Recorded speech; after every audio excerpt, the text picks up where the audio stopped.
Welcome everyone to another lesson. Today we are doing lesson 3.1.7. What is wrong with this graph? We're going to do 3-62 in a minute, called goofy graphing. Today we're actually starting off with a problem that is called the dented square. Okay, the dented square is a problem that we have to find the perimeter around this square. So notice that this week we have been focusing on rule, table, graph. Rule, table, graph. Rule, table, graph. It's all sequential order. And so today we're continuing with that. Here we go. Miss Kai's class is studying the dented square shown at right. The shape is formed by removing a square with a side length of 1 right here. And her students decided to let x represent the side length, you'll notice that here, of the large square, and x represent the side length of the large square, and y represent the perimeter of the entire shape. So here's what I want you to do. I want you to label your dented square at the top of your page just like mine. Okay? We're going to go through and we are going to mark that the bottom is x, the left is x, the top is x. We know that our dented square is 1 by 1 by 1. However, notice that on the right-hand side of our dented square, the whole is x, but right here, it's missing one length. So we need to make sure that that right-hand side is called x minus 1. Now, if we are going to create a rule for the perimeter, I want rule for the perimeter. You write this off to the right-hand side of your dented square, perimeter. Okay? The rule for the perimeter, rules start with y equals. Okay, rules start with y equals. And then I'm going to look at my dented square. How many x's do I have? 1, 2, 3, 4 x's. So I'm going to write 4x. Now, I notice on my dented square, I have 3, 1, 2, 3, and take away 1. 3 take away 1 is 2. So here's my rule. Y equals 4x plus 2. Okay. Problem letter B. We need to create a table. Now you have a table. You have a table that looks something like this. Now notice in the x values, we're going to go ahead and write the word side length. And we're going to have the bottom, the y, be perimeter. Okay, and that's the y. And here's our first question. What are some reasonable values for a side length? Where do we start? What question? Can you have negative side lengths? No. Question. Can you have 0 side length? No. Our table needs to start with 1, 2, 3, 4. If you start here, I believe you should have room for 11. Okay? 1, 2, 3, 4, 5, 6, 7, 8, 9, 10, 11. Okay?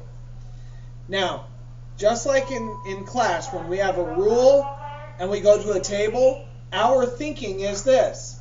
Y equals 4 times whatever x is plus 2. That's our rule. We found it, right? So let's go ahead and use that rule. What is 4 times 1? 4 plus 2. That would give me 6. Okay, my next rule. 4 times 2. Well, 4 times 2 is 8. 8 plus 2 is 10. Next rule, or next number, 3. 4 times 3. 4 times 3 is 12. 12 plus 2 is 14. Mr. McCoy, I notice a pattern. I notice the pattern is +4, and it's adding 4 all the way across. Can I begin to use this pattern to fill out my table instead of the rule? Absolutely. Do you notice that the pattern is also in the rule? This repeated addition is also multiplication. Okay? The pattern that you see in the table also is in the rule, and you need to recognize that. So please complete your table. Okay, now that your table is complete, what we need to do is we need to think about something that is called a lower boundary value. Okay? We don't talk too much about lower boundary values, but today is the first time we're introducing it. A lower boundary value is the minimum number, the smallest number that can be. For example, John's giant redwood.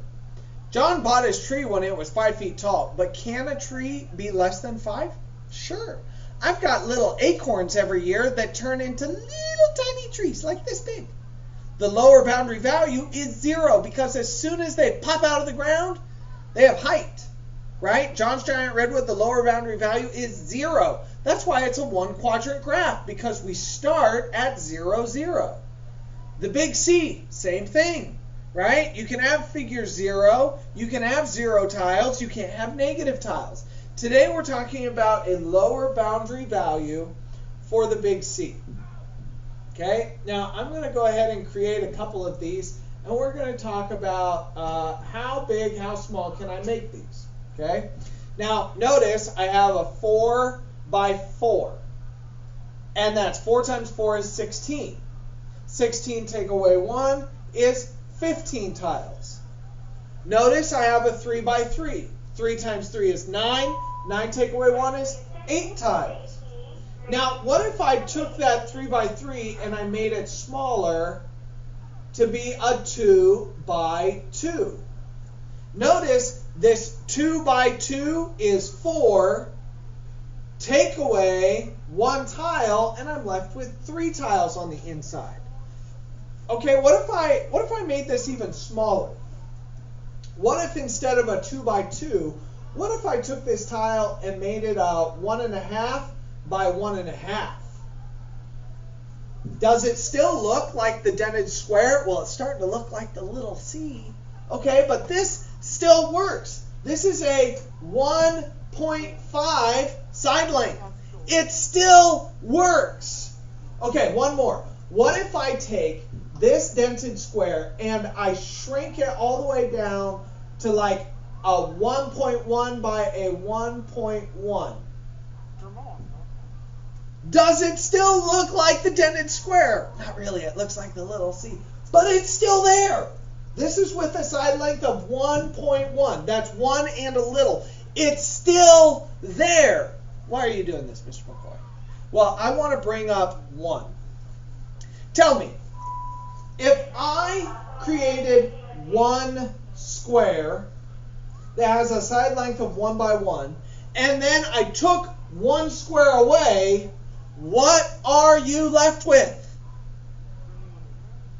Nothing. You're left with nothing. The lower boundary value is 1. So here's what I want you to do. Problem letter C. The lower boundary value is 1 because the lower boundary value is 1 because 1 take away 1 is no dented square. Dented square. The lower boundary value is 1 because 1 take away 1 is no dented square. We're used to the lower boundary value being 0, the smallest number.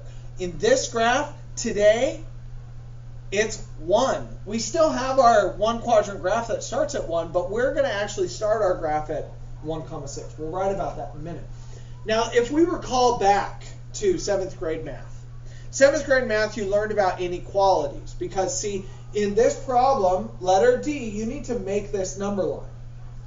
And in problem letter D, if I'm going to create a number line and mark that this graph is beginning with a side length of 1, but it can't be exactly 1.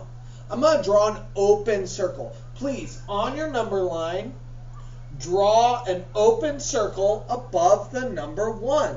It cannot be exactly 1, but it can be a little bit more. Anything outside of 1 is okay. Now, is my arrow going to the left towards the negative? No. It's going everything that way. Okay, this number line in 7th grade, the side length starts at 1. Can't be 1. It has to be x is greater than 1. Cannot be equal to. It's greater than 1. Okay? And so letter D, it's reminding us of 7th grade number lines, and we're going to apply that to this graph, letter E. Our graph begins at 1,6 with an open circle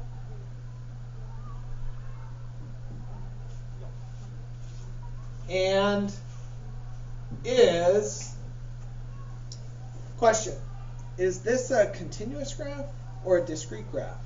Well, if I look back at this, discrete graphs only happen at the whole numbers or certain data. Is there numbers between these numbers? Right? 1 doesn't exist, 2 exists. Does stuff exist in between? The answer is yes. So in letter E, our graph begins at 1,6 with an open circle and is continuous. Problem letter E. Our graph begins at 1,6 with an open circle and is continuous. Pause the video in order to finish writing that down. All right. So let's go ahead and finish this problem. Now, I'm erasing this so that I have room to work, but you still have letter E. I want you to notice, yesterday we talked about complete graphs. A complete graph has 3 things. Okay, first thing, scale. Scale your graph. Pause the video, scale your graph. Okay, second thing a graph has, labels. Notice this problem is labeled with perimeter. It's labeled with side length. This is the x-axis, this is the y-axis. Okay, these are the labels, scale, axis. First 2 things. The third thing is deciding continuous or discrete. Now, just like letter E stated, our graph begins at 1,6 with an open circle. Put an open circle at 1,6. And then plot all the other points. 2,10, 3,14, and so on. Plot your points. Pause the video. Okay, now that all of your points are plotted, I need to ask myself, continuous or discrete? The answer is discrete. So let's go ahead and make this a discrete graph. Now, what I need you to do, what we need to do is finish out this problem with goofy graphing. What you are going to do on your own is you are going to look at these 4 graphs. Whoops, I needed a circle. You're going to look at these 4 graphs and you are going to find the error. Circle the error, write what's wrong. Thanks for hanging in there with me today. Sorry it got short. We'll do better next time. See you then.